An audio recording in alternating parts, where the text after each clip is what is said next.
Wala na bang pag-asa, ang Jarfiang? Iyan ang tanong ng mga fans. Kasi mukhang matunag ngayon na ilalayag ang Jarlet. Ayon pa sa mga netizens, malakas ang chemistry talaga ng JM Fiang at Jarlet.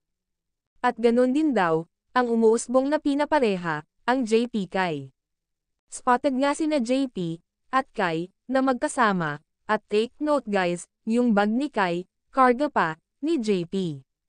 Malinaw talaga ang mata ng mga netizens. At ganun din sa JM Fiang. Spotted din si JM ang nagkarga sa bag ni Fiang. Kinilig tuloy ang bawat fans ng mga batang ito. Patuloy na nag-aabang ang mga netizens kung sino-sino talaga ang ilalayag sa mga love team na ito. Kasi sa bawat sa kanila, may kanya-kanyang bet ang mga taong bayan.